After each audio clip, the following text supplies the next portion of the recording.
Hi everyone and welcome back to my channel.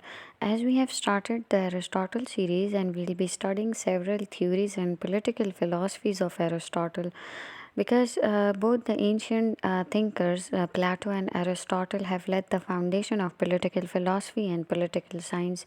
Even when we study political science as a subject, as a discipline, the foremost things which one has to take into consideration is about grasping and having command on all the basic concepts of political philosophy and political science, and it all starts with the core concepts of Plato and Aristotle, as all these belong to ancient era, and they have given the basic concepts of state, its evolution and how the state works and what's the purpose of the state, and other terms and concepts which are related to it.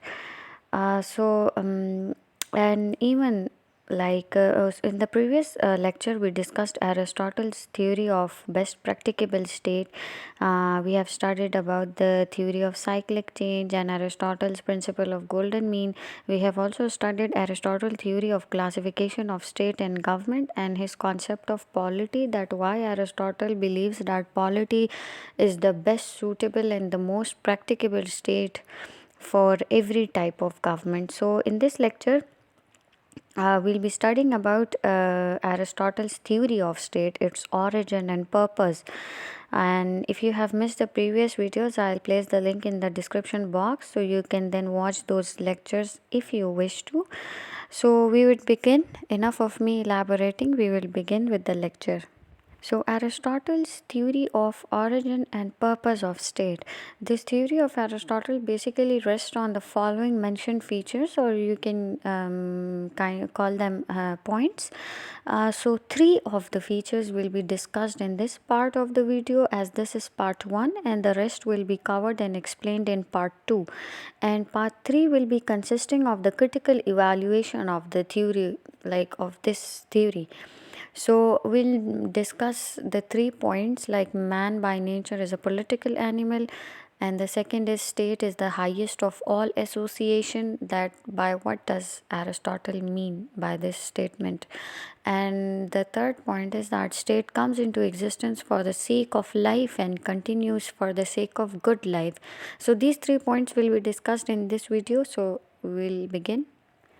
Okay, so man by nature is a political animal. So, first, we are going to understand the word political, and this is the famous saying of Aristotle, and he have said that man by nature is a political animal. Now, political people who are fascinated by politics, like who thrive on being closely involved in politics. So basically, any person who is interested in politics simply and who actively participate in politics. So in the first section of it was an Aristotle book. Aristotle की एक किताब थी नोमैकियन ethics and the politics. ये Aristotle की दो famous writings हैं. Aristotle, he asserts that human being is a political animal. Aristotle has basically given and presented the scientific description of human as a part of their nature, because the word politics जो है ना, it is connected to a state. ठीक है, so importance of state is highlighted, because once you are within the boundaries of a state, तो आप you are a political person. ठीक है, आप जो है ना political, you perform political duties. It can, this phrase or this saying can also be understood as that because man is a social creature with the power of speech and moral reasoning. ठीक है, human have these qualities.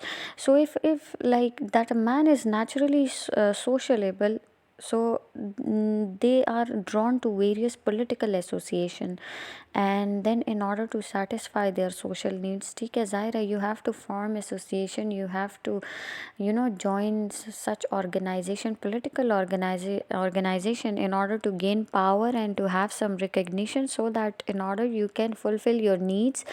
So like above all, if you take the word politics, hence J. Morganto have beautifully defined politics as the struggle for powers. In simple terms, you can understand the word politics as the struggle for power. Even Thomas Hobbes have said that man has greed for power. Man fight with every man to gain power. So man can not live without A state, क्योंकि state जो है ना आपको ये सब चीज़ें, ये fundamental rights देती है to form associations. And then Aristotle has challenged the sophist tradition that state is conventional. According to sophist एक लोग होते थे उस टाइम में, ग्रीक के एंशियंट एरा में. वो लोगों को they used to convey the knowledge and they used to taught people of the Greece.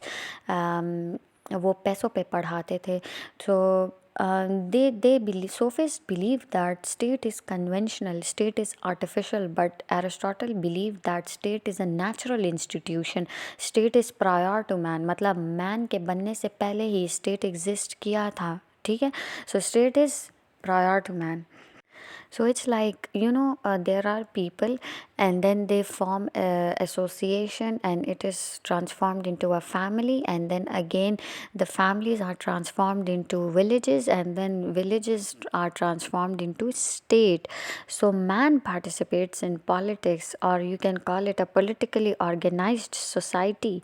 ठीक है. तो स्टेट का जो relation है, that's is directly connected to the word politics. So importance of state is highlighted in the theory and philosophies of Aristotle. So state क्या करता है, like it is a political entity, it is a natural institution.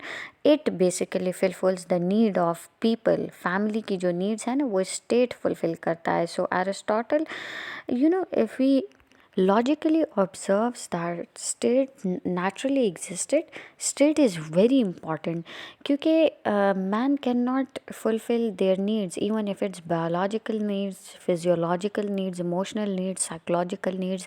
That is the duty of a state, to provide all the reliefs and everything to the people who are living in a politically organized society.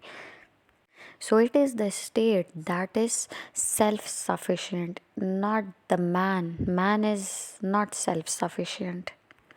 So state is highest of all association. This is the point 2 or feature 2 of Aristotle's theory of state, its origin and purpose.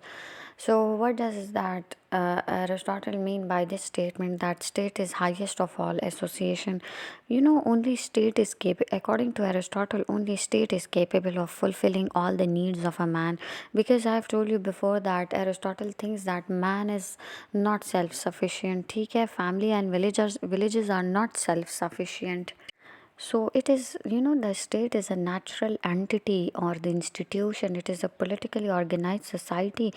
So, state is the ultimate institution. Like no institution of any significance goes beyond the state. State is highest of all. So Aristotle says that state deserves maximum obligation of man towards it. कि मतलब हर इंसान को they should surrender in front of the state, and nobody is above state. Even there's a famous saying that you cannot challenge a state. आप state के साथ नहीं लड़ सकते. So state deserves the highest share in man's obligation in life. But why does state deserves maximum amount of respect?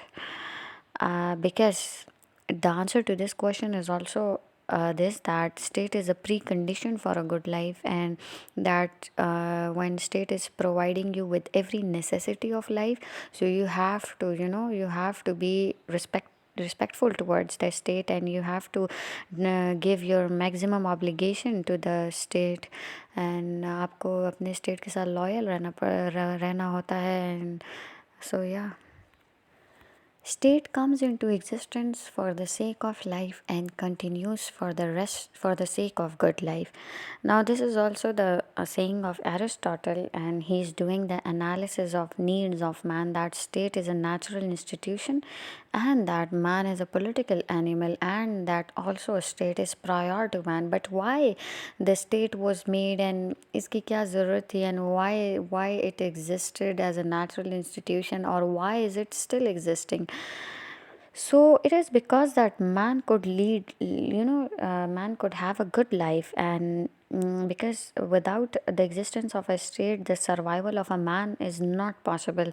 It is the state, and state is a natural institution, and it is existing for the sake of good life. a government and a state is responsible for the continuation of good life and better life, to maintain law and order, to preserve peace and harmony throughout the state, and to overcome the inconvenience. तो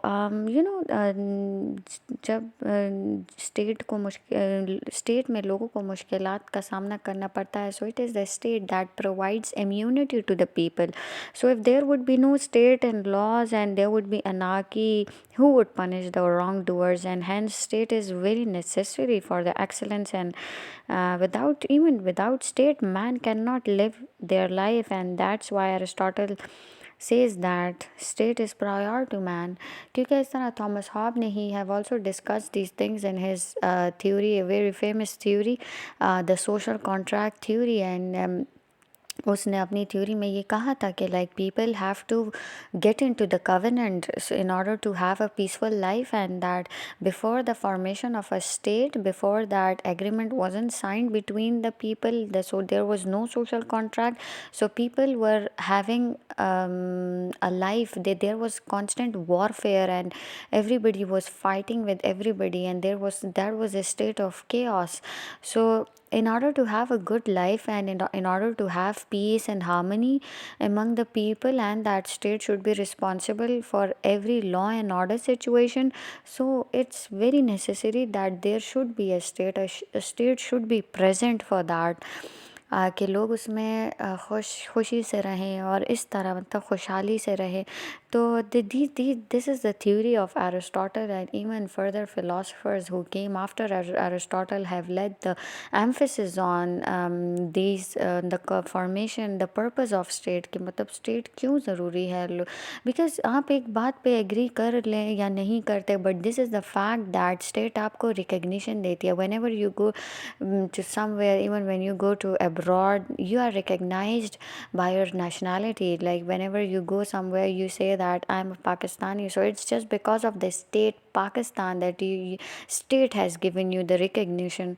You are known by that state. You are recognized by the word Pakistan. Whenever you go somewhere, you say that I'm a Pakistani. It means that it is the state that is providing you with everything. So these were the 3 points which I had to discuss, and which I have discussed in this video. So I hope that's much clear.